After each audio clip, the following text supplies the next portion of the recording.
dan sumber pembelajaran. Nah, perkenalkan, nama saya Ida Rehana. Di sini saya akan mewawancarai 3 orang, yaitu di sini ada saudari Agnia, saudari Nurul Fahma, dengan saudari Andeta. Nah, untuk pembahasan pertama yaitu tentang media pembelajaran. Nah, untuk saudari Agnia, apa yang Anda ketahui atau apa yang Anda jelaskan tentang media pembelajaran? Silakan. Baik, terima kasih. Media pembelajaran. Nah, media pembelajaran itu kan terdiri dari 2 kata ya, media sama pembelajaran. Nah, secara bahasa media itu berasal dari bahasa Latin, yakni medius, yang artinya perantara. Sedangkan menurut Sadiman di dalam Journal of Student Research mengatakan bahwa media merupakan alat atau perantara untuk menyampaikan suatu pesan dari si pengirim ke penerima. Nah, sedangkan menurut Sadiman di jurnal yang sama pula, beliau mengatakan bahwa pembelajaran merupakan usaha yang dilakukan oleh seorang pendidik untuk memanusiakan manusia, yaitu peserta didiknya, dalam proses pembelajaran. Maksudnya melalui proses pembelajaran sesuai dengan tujuan dari pembelajaran itu sendiri.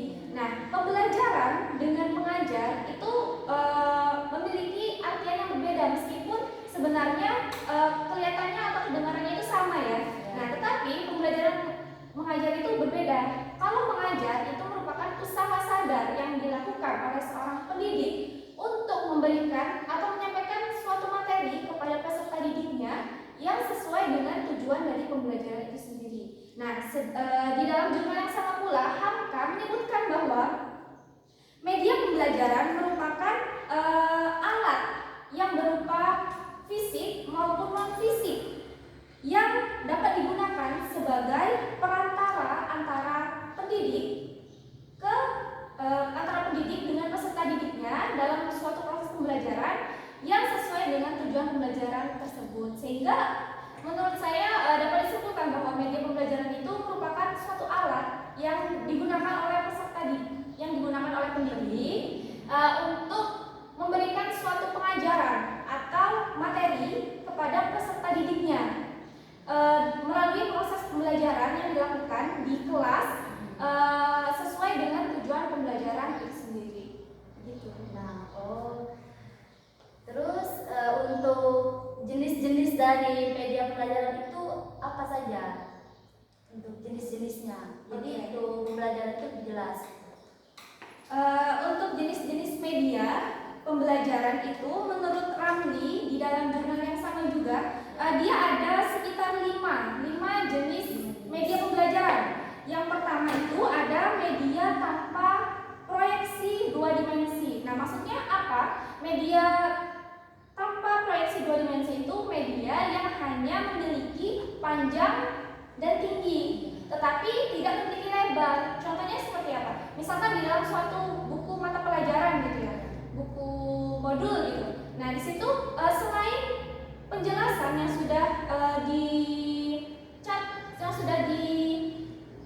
tercatat di dalam buku itu, ada gambar untuk mempermudahkan peserta didik memahami maksud dari penjelasan yang dimaksudkan.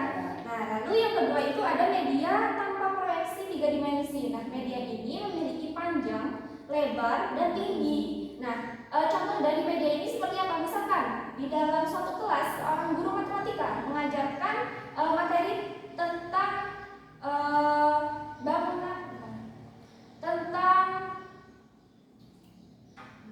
tabung. Iya, tentang tabung atau contoh-contoh bangunan yang berbentuk gitu. Ya. Nah, jadi seorang pendidik itu memberikan suatu gambaran seperti menyediakan patung atau bentuk tabung itu sendiri di dalam dengan di hadapan peserta didik tadi. Kayak meskipun si pendidik itu sudah menjelaskan bahwa tabung ini begini-begini, tetapi dia juga harus memperlihatkan bentuk tabung itu yang sesungguhnya itu seperti apa. Nah, lalu yang ketiga ada media audio. Nah, media audio ini media pembelajaran yang berbasis suara seperti tape recorder. Seperti apa ya? Misalkan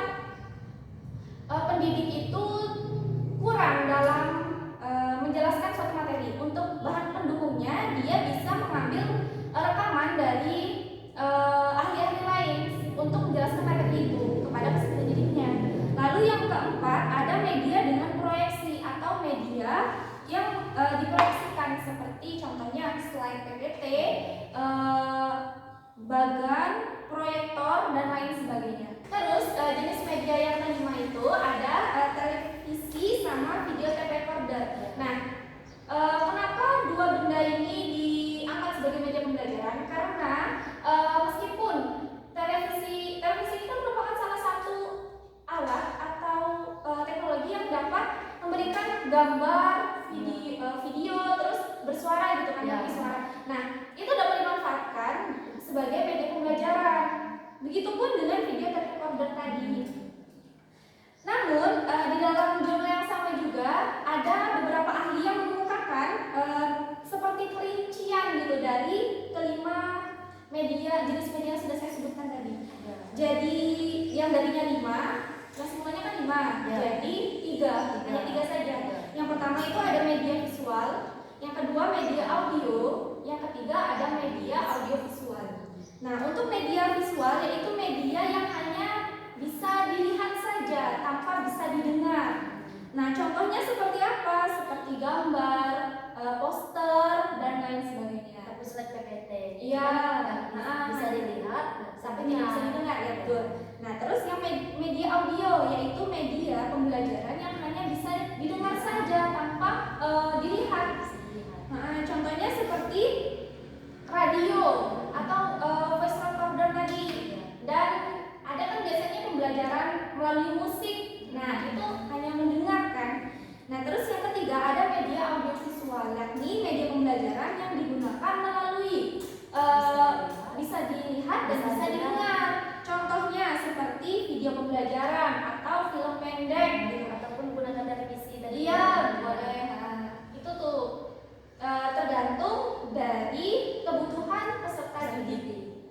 Oke, mengenai yang pembahasan ketiga tadi itu kan audio dan visual. Nah, itu kan bisa didengar dan bisa dilihat. Tetapi bagaimana jika di dalam suatu kelas itu tidak memiliki seperti kita, misalkan kita kuliah nih di kampus itu kan fasilitasnya kan ada televisi, proyektor dan sebagainya. Nah, bagaimana jika dengan anak-anak yang sekolah biasa misalkan? Itu kan tadi kan menjelaskan bahwa bisa menggunakan yang dapat mendengar dan dilihat. Nah, bagaimana jika gurunya itu tidak didukung oleh alat yang memadai misalkan?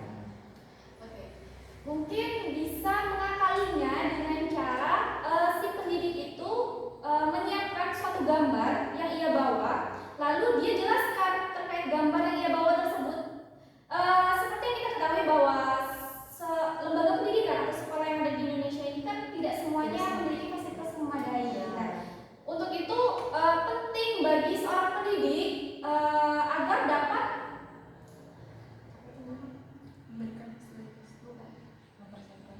mempersiapkan ide dalam pembelajaran itu yang seperti dijelaskan tadi, walaupun tidak menggunakan media-media teknologi yang canggih.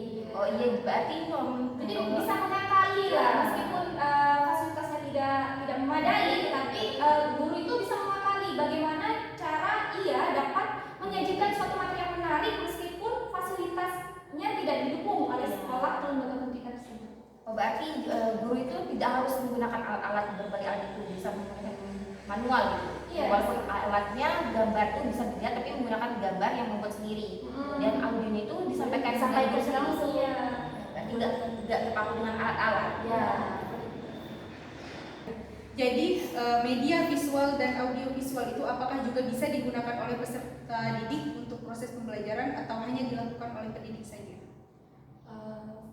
Media visual dan Audio visual.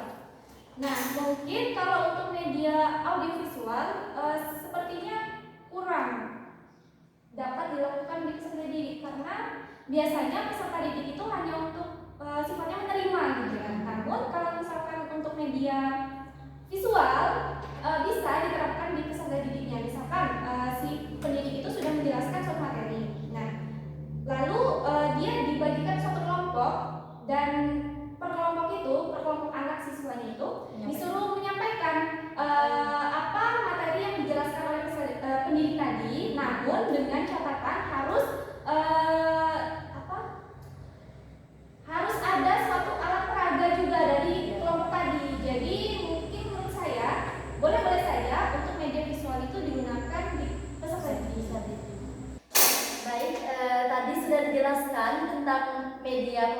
pembelajaran. Nah, selanjutnya tentang alat pembelajaran nih.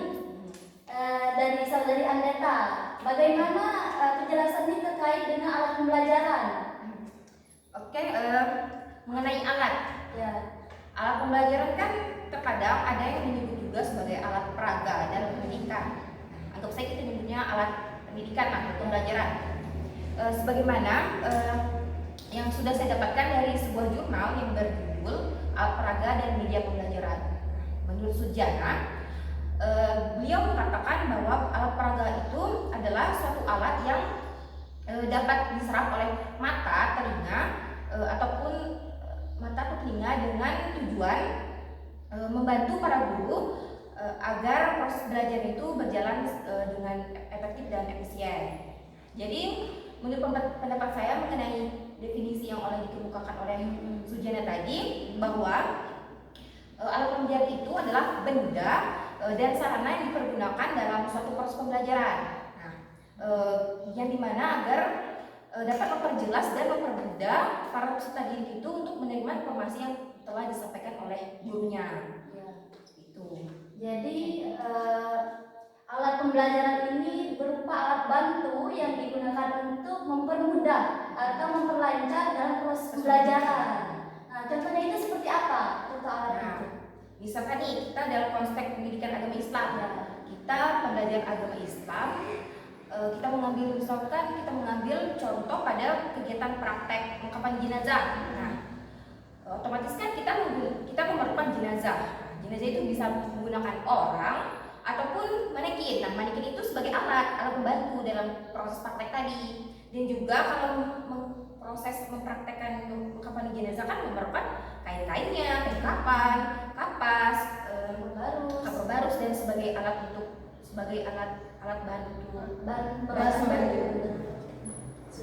Nah, tapi jikalau dalam konteks umumnya alat atau pembelajaran ini, misalkan dalam kelas nih, seperti papan tulis itu sebagai alat pembantu dalam suatu proses pembelajaran. Spidol, Ya. misalnya penghapus, Itu sebagai sebagai alat bantu dalam proses pembelajaran. Nah, baik, tadi sudah dijelaskan pengertian dari alat pembelajaran. Terus gimana nih fungsi dari alat pembelajaran itu sendiri? Fungsinya? Nah, mengenai fungsi pada alat peraga atau alat pembelajaran ini, sebenarnya alat peraga ini bukan suatu fungsi tambahan dalam proses pembelajaran, tetapi mempunyai fungsi tersendiri sebagai alat bantu untuk mewujudkan suatu situasi belajar itu menjadi efektif, berjalan lancar. Misalkan yang tadi lah, untuk membantu proses pembelajaran kita itu berjalan lancar. Kalau kita tidak memiliki alat bantu kan otomatis pembelajaran itu tidak berjalan. Itu saja sih kalau menurut saya alat fungsinya. Alat pembelajaran ini bisa digunakan juga sebagai untuk menarik minat siswa tidak sih untuk kegiatan pembelajaran? Iya, itu bisa menarik minat siswa. Jika kan misalnya nih guru itu mempraktekkan tapi tidak memiliki alat yang untuk contohnya, kan itu pasti otomatis siswa itu bingung kan, loh apa misalnya ibu ini membicarakan ini, misalnya membicarakan memiliki jenazah tadi, tapi hanya dibicarakan tapi tidak dipraktek, bukan bahannya itu tidak ada alat-alat, ini kan membingungkan. Jadi otomatis alat pembelajaran ini sangat penting, sangat penting untuk menarik belajar siswa tadi. Ya. Nah, ini sudah dijelaskan tentang alat pembelajaran. Nah, tadi untuk materi terakhir yaitu tentang sumber pembelajaran. Nah, dari saudari Nurul untuk menjelaskan. Itu gimana nih sumber pembelajaran itu gimana penjelasannya? Itu sudah dijelaskan ke media dengan alat pembelajaran. Nah, baik. Sumber pembelajaran ini yaitu segala sesuatu yang berwujud benda atau orang yang digunakan sebagai penunjang untuk kegiatan pembelajaran. Nah, di mana dalam buku Sumber Belajar karya dari Dr. Muhammad juga menjelaskan, di sana ada Sells dan Nikkei mengatakan bahwa sumber belajar itu adalah segala sumber pendukung untuk kegiatan belajar, termasuk sistem pendukung dan materi dalam lingkungan pembelajaran tersebut. Nah, dapat disimpulkan bahwa sumber belajar adalah sebuah fasilitas yang digunakan sebagai bentuk pendukung dalam kegiatan proses pembelajaran untuk menunjang kegiatan belajar tersebut semakin mendapatkan informasi yang jelas. Nah, jadi sumber belajar itu sebuah fasilitas pemberi informasi. Jadi memiliki faktor pendukung untuk mendukung dan Memberikan fasilitas ataupun sebagai faktor penunjang dalam proses pembelajaran. Nah, terus sumber-sumber itu gimana? Nah, bentuk sumber-sumber ini diklarifikasikan menjadi 6 kelompok. Nah, yang pertama yaitu sumber belajar dari manusia. Nah, maksudnya itu guru atau pendidik sebagai sumber utama atau objek utama dalam proses pembelajaran, di mana guru itu memberikan informasi-informasi mengenai proses pembelajaran. Selanjutnya yang kedua yaitu sumber belajar berbasis cetakan. Nah, maksud cetakan ini yaitu seperti buku, jurnal, majalah, dan lain sebagainya. Nah, selanjutnya itu yang ketiga ada visual. Nah, visual yang dimaksud itu seperti yang dijelaskan oleh saudari Nia tadi, yaitu gambar, kemudian grafik, peta, dan juga diagram. Berbasis gambar. Berbasis gambar. Nah, selanjutnya yaitu ada audio visual. Nah, audio visual itu seperti video, di mana ada gambar dan ada suara.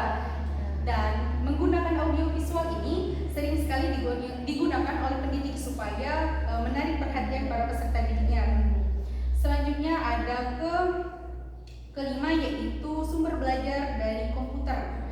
Nah, mengapa komputer digunakan sebagai sumber belajar? Karena komputer itu memberikan informasi yang jelas sebagai alat tadi, untuk memberikan informasi pendukung untuk mencari informasi. Nah, selanjutnya yang keenam tentunya adalah perpustakaan. Perpustakaan merupakan kunci dari proses pendidikan, karena tentu di setiap sekolah ataupun institut pasti mempunyai perpustakaan. Nah, perpustakaan sendiri kan sebagai tempat utama untuk menemukan informasi bagi siswa maupun pendidiknya. Itu penjelasan saya mengenai sumber-sumber pembelajaran. Tadi sudah menjelaskan terkait dengan pengertian dari sumber pembelajaran. Nah, fungsi untuk dari pembelajaran itu apa sih? Fungsinya sebagai pembelajaran supaya mempermudah siswa dalam proses pembelajaran itu gimana? Tentunya fungsi dari sumber pembelajaran adalah untuk mempermudahkan proses pembelajaran. Nah, tentunya bagi pendidik sendiri fungsi yang utama yaitu pendidik mudah menemukan informasi untuk bahan dia untuk mengajar. Nah, bagaimana sumbernya jelas. Kemudian bagi peserta didik sendiri fungsi sumber belajar ini yaitu untuk mengurangi beban guru supaya guru tuh sudah menjelaskan kan di depan papan tulis. Nah, supaya para siswa tuh mungkin ada yang belum paham atau belum mengerti apa yang dijelaskan oleh guru di depan, dia bisa mencari di sumber belajar seperti perpustakaan tadi atau di video dan YouTube, untuk menambah tentang ilmu pengetahuan yang dijelaskan. Kemudian fungsinya selanjutnya yaitu memberikan dasar ilmiah kepada peserta didik supaya mereka itu lebih mendalami tentang pengetahuan yang sedang diajar. Nah, misalkan guru mengajar mengenai pelajaran PAI. Nah, pelajaran PAI kan mungkin di kelas hanya dijelaskan secara singkat dan garis besar. Nah, untuk memperdalamnya, peserta didik bisa datang ke perpustakaan atau mencari di internet menggunakan komputer tersebut untuk mencari informasi tambahan. Mungkin itu saja fungsi secara singkat sumber pembelajaran. Jadi sangat bermanfaat sekali ya sumber pembelajaran ini. Nah, tadi kan kamu sudah menjelaskan terkait fungsi dari sumber belajar tadi. Nah, salah satunya itu untuk memudahkan pendidik. Nah, tapi kan peserta didik ini kan tidak semuanya itu rajin gitu untuk mencari sendiri sumber belajarnya. Meskipun di dalam kelas itu kan sudah dijelaskan. Guru itu kan termasuk sebagai sumber belajar kan. Nah, tapi tingkat kesadaran peserta didik untuk mencari tambahan sumbernya itu masih kurang. Nah, menurut saudari bagaimana? Nah, pastinya kita sendiri tentunya pasti jarang sekali ingin mencari sumber kan kalau belum disuruh oleh guru. Nah, tentunya di sini pendidik menjadi objek utama sebagai penunjang supaya para peserta didik tersebut mau untuk mencari sumber-sumber belajar yang di lain tempat selain dari materi guru saja. Nah, di sini tentunya guru harus memberikan motivasi yang kuat kepada peserta didik agar peserta didik tersebut dapat belajar secara mandiri selain belajar di kelas. Baik, tadi kita sudah menjelaskan tentang Baik, tadi kalian sudah menjelaskan tentang alat pembelajaran, media belajar dan sumber pelajaran. Nah, untuk urgensi dari ketiga hal tersebut itu gimana kalian? Saya dulu ya. Ataupun gimana letak perbedaan penjelasannya di antara ketiga hal tersebut? Menurut saya dari ketiga materi yang sudah dijelaskan tadi ada media, alat, sama sumber ya. Nah, dari ketiganya itu memiliki suatu keterikatan yang sangat erat Ya, saling berkaitan. Iya, saling berkaitan. Dan kalaupun dari ketiganya itu ada salah satu yang tidak ada, itu pasti tujuan dari pembelajaran itu tidak bakal tercapai. Ya. Nah, mungkin bisa saya sebutkan juga ya bahwa di dalam media pembelajaran ini kan ada beberapa fungsi. Nah, dari fungsi-fungsi media pembelajaran ini sangat-sangat berkaitan erat menurut saya dengan sumber dan alat. Nah, fungsi media pembelajaran ini kan ada 4 ya. Yang pertama itu ada fungsi atensi, yang kedua ada fungsi afektif, yang ketiga ada fungsi kognitif, dan yang keempat ada fungsi kompensatoris. Nah, fungsi atensi yang kita tahu kan menarik perhatian. Nah, jadi seorang pendidik itu harus menarik minat peserta didiknya terhadap materi yang diajarkan. Misalkan dalam suatu mata pelajaran, misalkan saja mata pelajaran matematika, kan tidak semua siswa itu suka terhadap matematika. Contohnya saya waktu dulu kurang Saya juga. kita lah ya kurang menyukai mata pelajaran tersebut. Nah, jadi fungsi atensi ini bertujuan untuk memberikan suatu informasi kepada kepada pendidik bagaimana cara pendidik itu dapat menarik minat peserta didiknya untuk mengikuti materi yang disampaikan. Nah, untuk menyampaikan materi dan menarik minat itu kan diperlukan namanya alat untuk penunjang tadi. Nah, itu tuh sudah berkaitan juga dengan materi saudari Aneta. Yang kedua yaitu ada fungsi kognitif. Fungsi kognitif ini seperti menyuruh untuk peserta didiknya mengingat dan memahami kembali materi yang sudah dijelaskan. Nah, misalkan pendidik itu menjelaskan bab tentang wudhu. Nah, peserta didik di akhir harus menjelaskan juga mengenai bab wudhu tadi untuk mengingat kembali lah materi yang sudah dijelaskan. Dapat menyimpulkan. Iya, dapat menyimpulkan. Nah, itu tuh juga berkaitan sangat-sangat berkaitan erat menurut saya kepada sumber belajar. Bagaimana mungkin seorang peserta didik atau pendidik dapat menjelaskan bab tentang berwudu jikalau tidak ada sumber belajar. Itu sudah berkaitan erat kan? Ya. Yang ketiga itu ada fungsi afektif. Nah, fungsi afektif ini berkaitan erat juga dengan media visual. Nah, seorang pendidik itu memberikan suatu gambar atau video kepada peserta didiknya untuk kenikmatan. Maksudnya untuk peserta didik itu selalu semakin bersemangat dan untuk belajar. ya untuk belajar. Dan ini berkaitan erat juga dengan alat tadi, alat pembelajaran. Dan bagaimana mungkin seorang pendidik itu menampilkan suatu video jikalau tidak ada proyektor gitu. Nah, fungsi yang terakhir yaitu fungsi kompensatoris. Nah, fungsi ini bertujuan agar pendidik itu memberikan suatu materi yang sama, yang bobotnya sama, yang nilainya sama kepada peserta didik yang kurang dalam memahami materi yang diajarkan, karena tidak semua peserta didik dalam satu kelas itu memiliki kemampuan menangkap yang sama. Jadi bagaimana cara seorang pendidik nih untuk memberikan suatu pemahaman yang sama dengan kualitas yang sama kepada peserta didik yang memiliki lemah dalam pemahaman tersebut. Nah, dan itu dibutuhkan yang namanya alat serta sumber yang sangat-sangat kuat gitu. Jadi sangat membutuhkan ya. Iya. Saling berkaitan. Saling berkaitan. Kalau nggak ada satu, maka proses pembelajaran itu nggak bakal tercapai. Iya. Nah, baik, tadi sudah dijelaskan oleh Saudari Agnia terkait dengan urgensi dari media pembelajaran. Nah, menurut Saudari Agnia ini gimana untuk alat? Menurut saya, ya saya sangat setuju mengenai pendapat dari Agnia tadi bahwa ketiga media, alat dan sumber pembelajaran ini sangat berkaitan erat. Ya, kalau pendapat saya bahwa antara media dan alat dan sumber belajar ini hanya berbeda di fungsinya saja. Misalkan sumber belajar disebut media jika hanya berfungsi sebagai alat bantu dalam proses pembelajaran.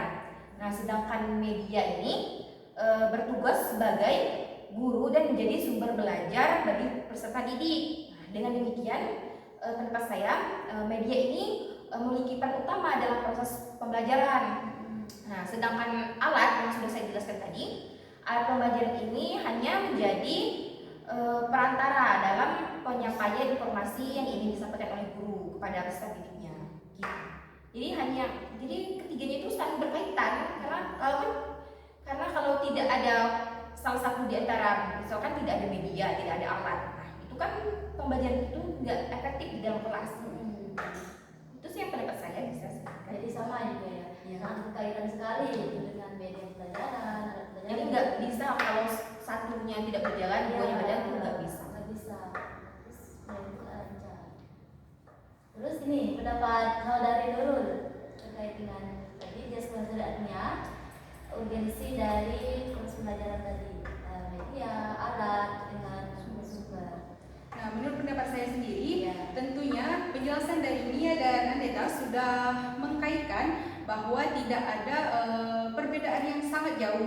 Nah, semuanya itu saling berkaitan dan saling melengkapi. Dimanakan media tadi sebagai sarana yang digunakan dan kemudian alat sebagai pelengkap proses pembelajaran, dan tentunya sumber pembelajaran itu dibutuhkan untuk menjelaskan materi. Tentu media mungkin digunakan, tapi media itu digunakan pasti guru harus lebih dulu tahu sumber belajar apa yang harus dijelaskan oleh guru. Nah, setelah tahu apa yang ingin dijelaskan, tentunya baru pemilihan media dan juga alat apa yang baik digunakan dalam proses pembelajaran tersebut. Jadi menurut saya semuanya itu saling berkaitan. Tentunya tidak ada perbedaan yang jauh dan signifikan di antara ketiga tersebut. Itu saja penjelasan. Baik, tadi sudah dijelaskan urgensi dari media pembelajaran, alat dan sumber pembelajaran.